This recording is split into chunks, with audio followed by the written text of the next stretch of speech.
Então, essa seria a forma de representar os algoritmos. E que máquina executaria esse algoritmo? Como é que nós vamos executar automaticamente os algoritmos? Uma máquina que executa esses algoritmos automaticamente é o nosso computador. Ele pode ser de propósito geral, quando ele é usado para, não importa que tipo de atividade, qualquer tipo de atividade que um computador possa executar e instalar para executar N tipo de atividades, é um computador de propósito geral, ou pode ser de propósito específico, quando ele está instalado, ele só executa uma tarefa especificamente, embora essa tarefa possa ter pequenas variações, mas ele é feito para executar uma tarefa específica. O computador de propósito geral, ele possui mais ou menos, os componentes desse computador são mais ou menos estabelecidos nesse desenho que você está vendo aí abaixo. Então, ele possui dispositivos de entrada de dados e dispositivos de saída de dados. Tipicamente, as unidades de entrada, os dispositivos de entrada de dados são os teclados, né, ou mouses, ou leitores de cartões magnéticos, leitores de fita magnética, leitores de discos magnéticos, leitores em geral, até leitores de código de barra são também consideradas unidades de entrada. As unidades de saída seriam monitor de vídeo, impressoras, dispositivos sintetizadores de som, desenhos, plotadores gráficos e assim por diante. Qualquer dispositivo que o computador possa usar para mostrar informações aos usuários ou dar vazão à saída de informações. Entre as unidades de entrada e unidades de saída, você tem as unidades central de processamento, né, que seria esse grande retângulo azul, que seria composto pelas unidades de lógica e aritmética, quem faz os cálculos, quem faz as operações aritméticas e lógicas, e a unidade de controle responsável pelo controle do funcionamento do computador, né, precisa de um controle do funcionamento do computador. Aliado às unidades de central de processamento, você tem aí a memória principal. A memória tem um papel importante, ela armazena o programa do computador, aí o algoritmo é colocado em uma linguagem de programação. Esse algoritmo em linguagem de programação é o programa, é aquilo que o computador vai executar efetivamente, e ele armazena também, além do programa, os dados. Tudo isso fica na memória principal do computador, e é lá na memória principal que a unidade de controle vai procurar o programa, os dados, as instruções, e vai orquestrar todo o funcionamento do computador. Então vamos ver agora as estruturas básicas dos algoritmos. A primeira coisa que nós temos que ter em mente é que o algoritmo ele é executado sequencialmente. Então, a primeira estrutura de um algoritmo é a estrutura sequencial. Então, nós podemos ver aqui que o algoritmo é executado sequencialmente. Ele tem um início e um fim, e as instruções entre o início e fim se sucedem umas às outras. Então, as primeiras instruções, leia, receba alguma informação, por exemplo, faça algum tipo de cálculo, por exemplo, calcule, né, alguma coisa, por exemplo, escreva, dê saída a essas informações, por exemplo, enfim.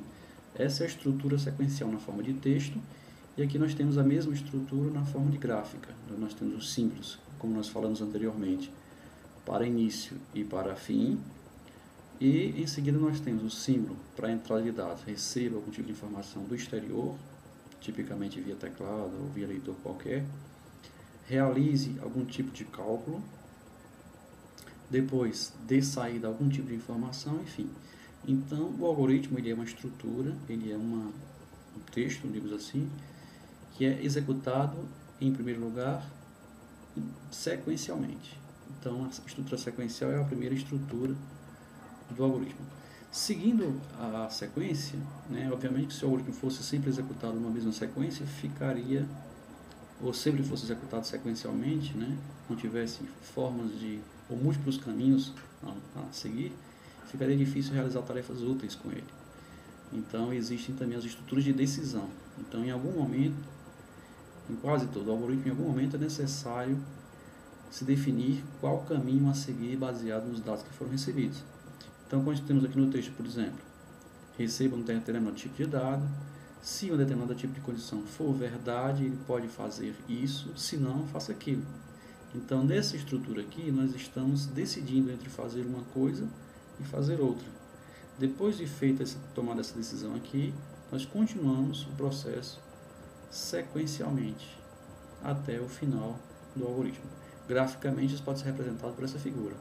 Inicia, realiza alguma coisa, submete alguma coisa a um teste de condicional, um teste de condição.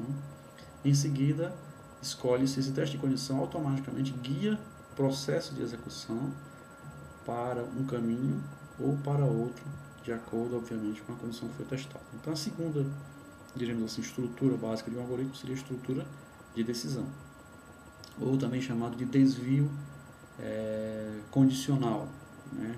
É lógico que existe também o desvio incondicional, mas essa é uma estrutura de desvio incondicional, é uma estrutura em desuso, né? Não se usa mais nos algoritmos modernos o desvio puro simples, usa-se o desvio sempre subordinado a uma condição ou um desvio condicional. E a terceira estrutura é a estrutura de repetição. Existem tarefas que são executadas repetidamente. Então, sempre que você vai executar uma tarefa repetidamente, essa tarefa ela é colocada dentro de uma coisa que nós chamamos de laço, ou da palavra em inglês loop, né? Então, nós podemos, por exemplo, dizer que uma determinada instrução vai ser executada 10 vezes. Então, primeiro, receba alguma informação e repita 10 vezes isso aqui, faça alguma coisa 10 vezes.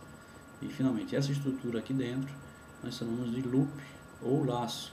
E, graficamente, essa é uma típica representação, embora existam várias representações de laços, mas essa é uma típica representação para dizer que essas instruções ou essas operações que estão aqui dentro serão executadas um certo número de vezes, no caso aqui 10 vezes. Então são 3 estruturas básicas que nós temos que dominar para poder fazer bons algoritmos. A primeira estrutura é saber que as coisas funcionam sequencialmente. Dentro dessa sequência nós podemos tomar caminhos múltiplos através de desvios condicionais e saber que dentro de um desvio condicional ou dentro de uma sequência nós podemos fazer estruturas repetitivas, umas dentro das outras. Obviamente que eu posso ter dentro de um desvio condicional vários laços, eu posso ter dentro dos laços desvios condicionais e assim por diante. Uma estrutura desse tipo pode estar ou não dentro das outras. Bom, mas para fazer o algoritmo, nós decidimos agora há pouco que precisamos de uma linguagem algorítmica, uma linguagem que permita a construção dos algoritmos. Muitos autores na área, eles usam uma linguagem algorítmica que é digamos assim, um subconjunto do português. Muitos vezes chamados de português estruturado ou de Portugal, né? São palavras retiradas do português que são usadas para a construção de algoritmos. Alguns exemplos dessas palavras que são retiradas do português para a construção de algoritmos são, por exemplo, a palavra leia. A palavra leia significa quando o computador, hipoteticamente, receba a instrução leia, ele para a execução do algoritmo até que sejam fornecidos os dados especificados pela instrução. Esses dados são guardados depois de fornecidos ao computador, seriam guardados numa lista de variáveis fornecidas juntamente com a instrução leia. Uma outra instrução também muito usada em algoritmos em Portugal, português estruturado, seria a instrução escreva. A instrução escreva, ela tipicamente envia dados especificados na forma de variáveis também, você diz, né?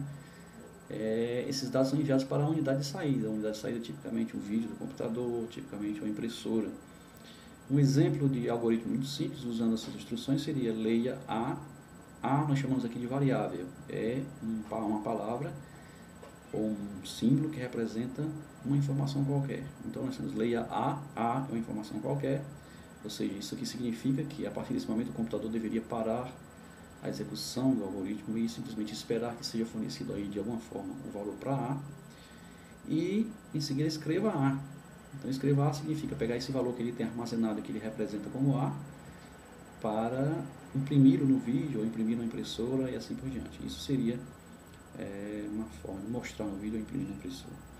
Bom, então esse aqui é um exemplo de algoritmo utilizando o português estruturado, ou Portugal, certo?